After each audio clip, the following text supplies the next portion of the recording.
Hey everyone, it's Bear Pigman. I got my buddy Max here, Hello. and today we're playing Rocket Knight Adventures. This is one of my favorite games for Genesis. This is like Konami, to me, at its best. Absolutely. This is still during that era when Konami was coming out with awesome games, awesome arcade games, and just, awesome console stuff almost all the time. So I have this put up here, but pretty much the difficulty level in the US version is completely different than in the Japanese or European. For us, it's children, easy, normal, hard, but for everyone else, it's normal, hard, very hard, crazy hard. So, normal is children mode. So we're playing this one on easy, which is, normal or Japanese hard. God, I love this. Yeah, I love this turnaround. But, like you told me before, this is not what everybody else got. Yeah, this is the US and European intro. Has that, the turnaround and this, space background.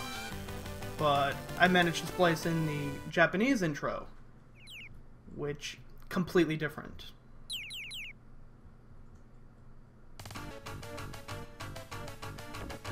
So we'll get into it in a little bit, but there's crazy background story to this game, like that you would not pick up on at all.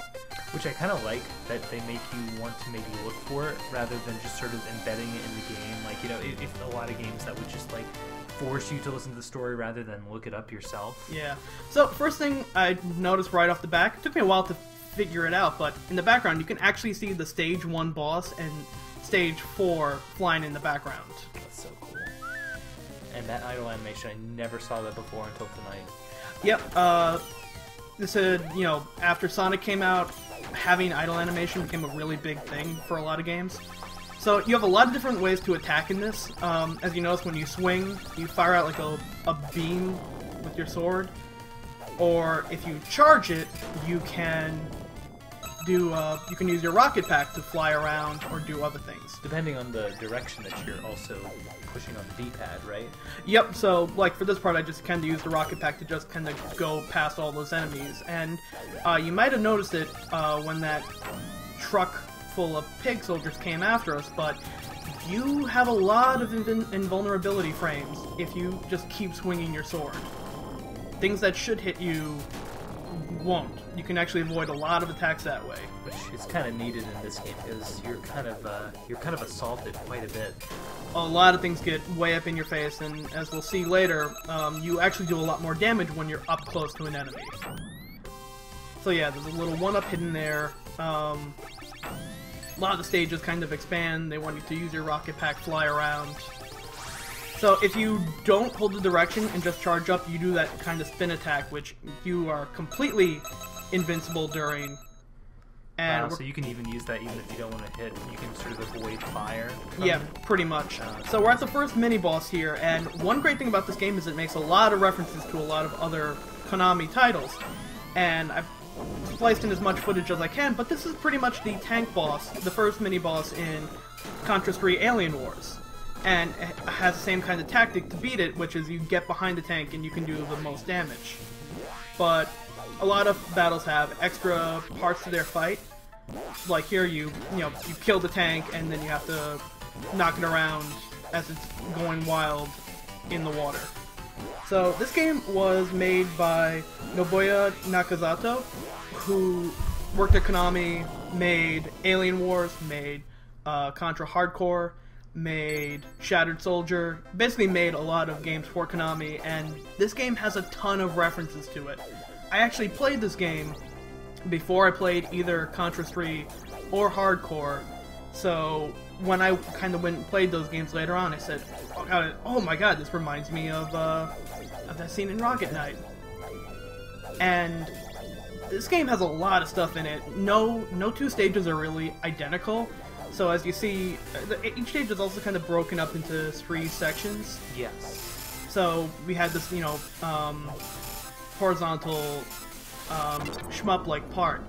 And you can really see the invulnerability frame thing there. You can get up really close to that dragon and just assault it. Because you were definitely clipping into that dragon. Like, I would have assumed that it would have hurt you.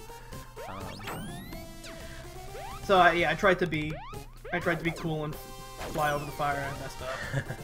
But on normal difficulty, you actually don't take much damage from fire. On hard or very hard, it kills you.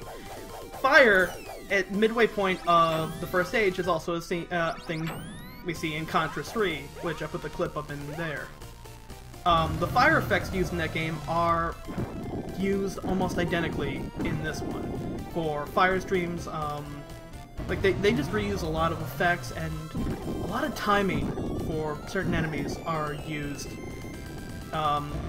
I'll show clips whenever necessary, but it's just really cool. It's a lot of throwbacks with this. It kind of feels like a platformer version of like Parodius, where they just tried to make a lot of in-jokes and stuff. Ah, yes. So this part kind of shows you, you know, how to aim your jetpack. It's really thrilling to do. Like, you know, watching is one thing, but when you do it, just feels amazing to just let it take you. Bounce crazy all over the walls. Yeah. This game visually is astounding too, and like just speaking on the music side, like there's so many fun, catchy tunes in this game. Yeah, especially at a time when Genesis music, like the Sonic stuff was great, but a lot of music in Genesis kind of really sucks. Oh yeah, no, they use that 6-channel sound here to. So I love this because it just kind of fucking comes out of nowhere. Yeah. Just like, fuck you, June. I'm gonna. I just love how happy that pig looks too. It's like, yes, got out. So yeah, that's the first stage boss right there. It's like, come on, get out. So yeah, the enemies in this game are pigs and like robotic insects. Yeah, I mean... So I guess we can talk a little bit. This boss, by the way, is probably about the easiest boss in the game. Yeah, just a lot of avoiding the little creatures and waiting for him to expose himself. Which he does a lot, and he lives just about long enough to see one full loop of his attacks, and then he just starts repeating stuff over and over.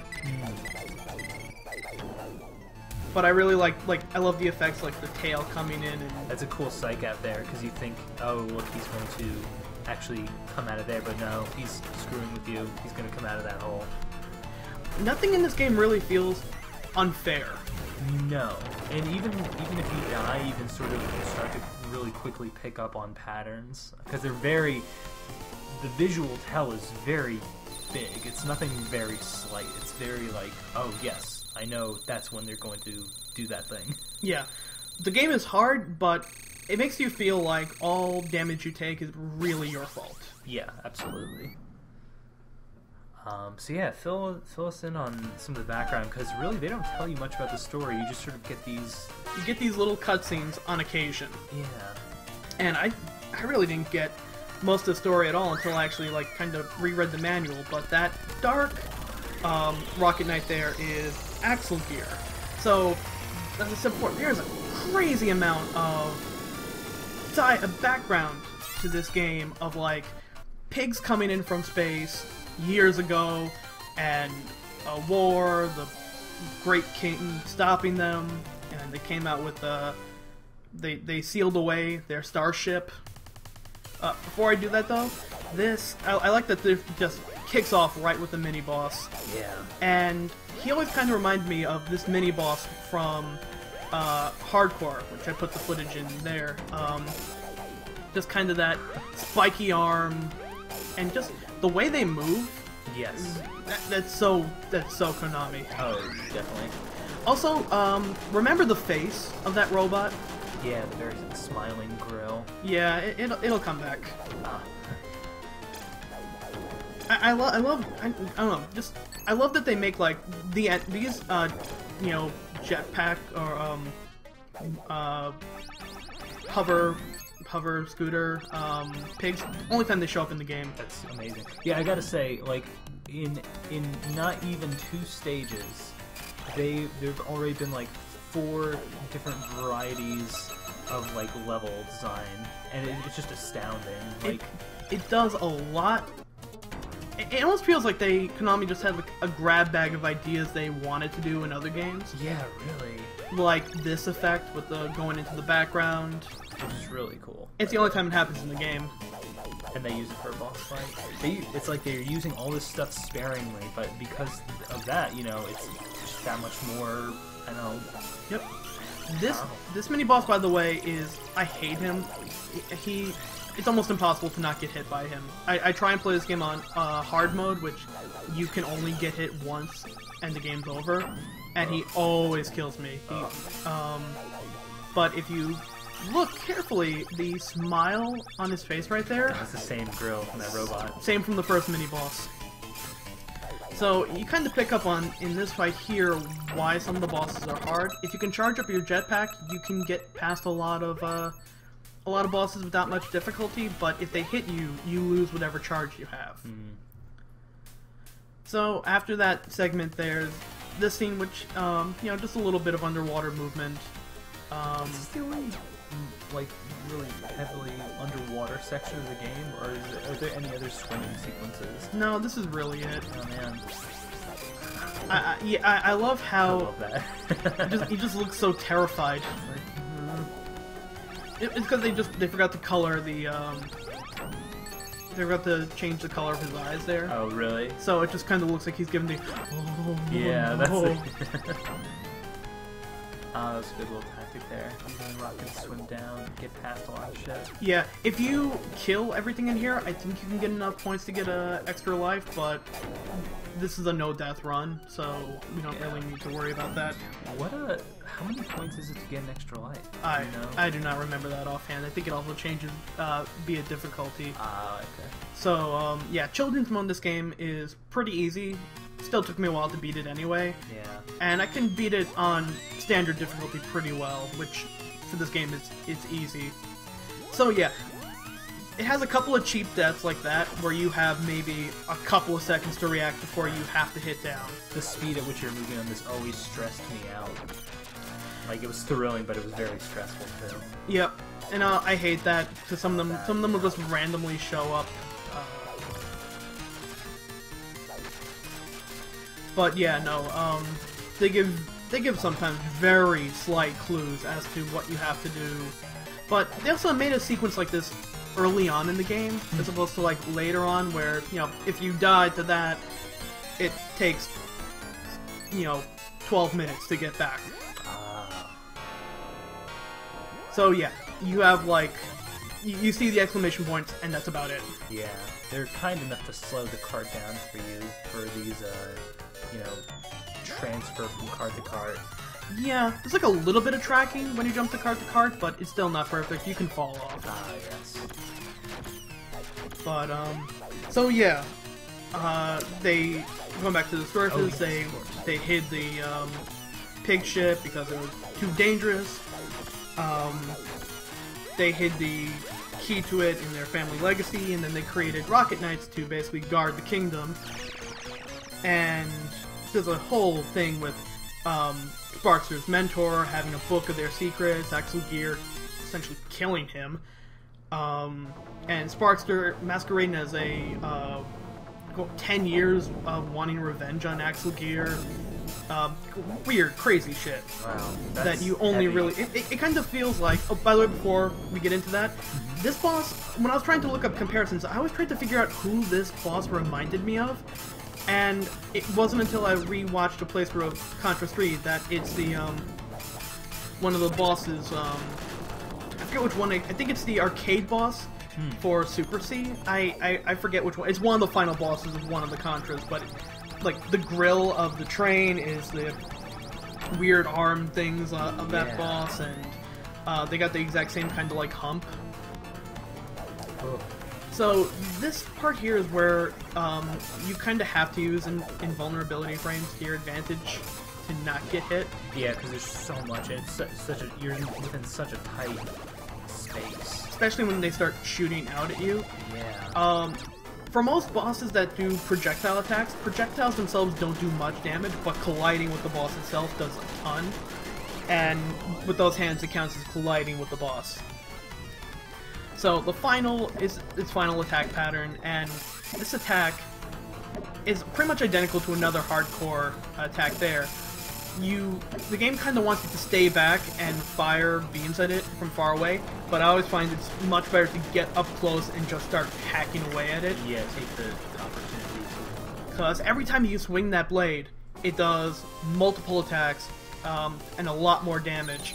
But, like I said, if you collide with the boss itself, you're going to be taking a lot more damage in return. It's a risk, but once you've played the game a couple times and kind of pick up on where enemy placement are, it's a risk that is definitely worth taking. Yeah, absolutely. So yeah, Sparkster, Konami, you know, I still think Rocket Knight Adventure is a little underrated of a game, but Konami loved this game. They made 2 sequels. They put they reference Sparkster a lot in a lot of 90s Konami games. He's in Snatcher for a cameo. He's in the Sega CD version. They actually, that bar scene that he's actually in. If you play the PC-88 version, there are completely different characters. It's supposed to be movie monsters. And, that's right, yeah. And I think Universal's threatened to sue them, so they just put Konami characters in instead. Do you know for the PlayStation version if they put other characters in, or did they have the same? I don't know actually. I've only seen the MSX and Sega CD version of that. But they also have him in all the international track and field games. Oh, he is? Yeah, ones like right. Pyramid Head and a couple of other weird Konami throwbacks. I saw him in an RPG once. He was like a boss in an RPG, and I can't remember. It was an obscure Konami, like Japanese only RPG. Huh. But he was a boss in there. By the way, exploding fish. Awesome. God, that's the sound effect of hitting them is so fucking perfect. It's so good, and I love the sort of mini explosions, the multiple mini explosions. I mean, that's such a trope of games of this type and caliber, like whether you're playing Konami or Treasure games. But I love it. I always adore the visual flair, and also the audio flair as well. Yeah, the sound effects in this game are perfect overall. I really like how Sparkster has a different sound effect for both swinging a sword or swinging a sword into something. There's like a clang. Yes. But if you don't, there's like just a perfect whoosh. So if you're just experimenting or swinging around, it's not like it's an annoying sound effect to you. Oh, totally. And it really makes you tell when you hit an enemy. Absolutely. So this is the first mini-boss of this stage, and he's a pain in the ass because every other boss up till now you can kind of get under and swing. Mm-hmm. This one you have to use the rocket pack. But as you see here, if you kind of charge the pack up and swing down, he won't bounce right back up. He'll kind of land and swirl around instead. Oh yeah, I see. And it's really helpful for this. Because you can just get multiple hits off that way, right? Yep, and you're also invulnerable. So if you wait right until the claw attacks you, you can dodge attacks. So, you might be wondering why I'm not just going after the other claw. It's because if you get the other claw, he starts firing these like little beams at you. And normally I say colliding with the enemy does way more damage. This is the only exception to that rule. Touching the claw only takes away half a heart, but getting hit by one of those beams takes about 2 hearts away. Yeah. That sucks. Also, it takes more time to take out the second claw, and I want that boss to die as soon as possible. Yeah. I do not like that one. So we are at the third section of this. And again, I love bringing up that there's so many, like, 4-minute sections in this game. And they're all different. Like I was just going to say, this is different from the other ones. This is like, they've all been different. They've all had different rules. And they're all equally intuitive. Yes. There's, like, at no point in this game do you say, like, what do I have to do? All you have to do is look at the screen and bam, you know where you're going, you know what you have to do. And we're coming up on the third stage boss here. And this boss, oh man, I remember hating this boss so much as a kid because I never felt secure on those platforms. And it took me a while until I realized something. The game doesn't actually want you jumping on those platforms. They just want you walking. They want you walking on them. if you're playing this game on hard or very hard, the lava will kill you in one hit, but otherwise it just takes off like 3 hearts, I think. So if you hop on the second one and just walk left or right, like I'm doing here, you can just walk on them like they're normal. And if you charge up your pack, you only need to start walking and make 1 boost, and you'll just cross over the lava, no problem. And even if you take a hit like that, the boss gives you health, so... That's really nice, because when you first showed me this, because I mean, I remember getting to the last boss of this game, but I just don't remember this fight, and just watching this fight, by the way, was also referenced in Shattered Soldier, which was another game that the creator of this game worked on. Yeah, this is just stressful, and that boss looks creepy.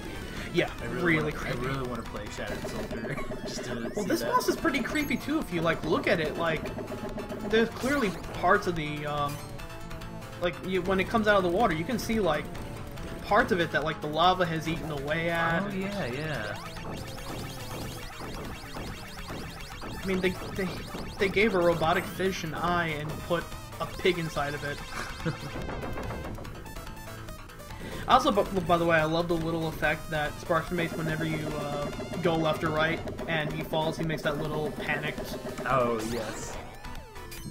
And yeah, when it dies, look at how creepy that thing looked as it went back into the lava. I love that face. They, like, if you go and look at the sprite pages for Sparkster, I bet they're fascinating. They made more sprites for him than about any other, like, mascot character of this time. Because they've made mascot characters fucking all over the place. Oh, yeah. Bugsy. Yeah. Arrow the Acrobat. Rocky the Rodent. Oh, yeah. Oh, man. And this was Konami's effect to really try and make, like, a cutesy mascot. And I think he's awesome. Yeah. We both think he's awesome. And they ended up making, like, one of the most badass games. And by the way, look at that fucking Triceratops. Look that at is his a Triceratops. dead eye. Yeah, like, I don't know what to think anymore. I mean, how badass is that? Sparkster just slammed his fucking head into that. Yeah, and that is the ship that you said. You know, this is stage 4, flying away in the beginning. Yeah, by the way, if you guys want to go back and look at the cutscene between stage 1 and 2, when the ship flies away, you can literally see all of stage 4 as it, like, flies away. Like, there are a couple of platforming parts. It's just a really cool effect once you've beaten the game to go back and see that. So, God, I have to look up the name for this pig, because I completely forget, but he's pretty much the, you fight him several times in this stage, and I love this one, just reflecting his bombs back at him. Let's see, let me check that out. He's about like one of the only other named characters in this.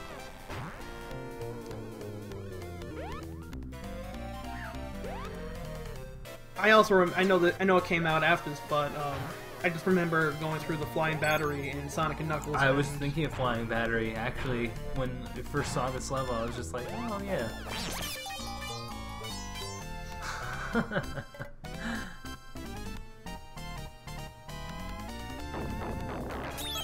What I love about the... Oh, sorry, go ahead. Oh, yeah. The underside of the ship is taken almost exactly from one of the ships that attacks you in Contra 3. And there's also a segment on this that is almost identical that's coming up in a little bit. By the way, the name of that of the character you fight here is Captain Fleagle. I think they tried to make him look like Napoleon. Huh. Yeah, looking at that hat, he's very short too. So this is the boss that you were talking about, right? That is a callback? So you basically are knocking the bomb guys off to try and damage him, and it's pretty much taken almost exactly from a fight in Contra 3, where you're not trying to knock them off to damage him, but there is like 4 vents and guys falling off it, and you have to go after one while killing all of his minions. You can also, by the way, charge up your jetpack and just charge at it full force and kill it that way. I like dropping the bombs on him. Yeah, plus it's risky to probably do the jet down because you could just die. Oh yeah, you can easily fly off. Speaking of, it's really easy to die here, mostly because Sparkster, there's kind of like ice effect on those platforms too a little bit. Yeah, Sparkster's a slippery fella. Yep. So everything in this room only does half heart, of damage, but it can. This room was the fucking bane of my existence every time I played this game as a kid, because if you just want to kind of run through it, yeah, and you don't do that, the room that teaches you patience. You really do need it, because if you go into any of those blue beams, it'll hold you. Oh, it does. Yeah. I think I got caught one time in this room, but if you get caught, then pretty much you're gonna get shot by a bazooka, and the pigs never stop coming, so, yep. Yeah, I try to run out of it and just can't. And the bazooka shots themselves don't do much damage, but they knock you back. Oh, so you could have to just get stuck again. And then you're gonna get more impatient, and it's just not good.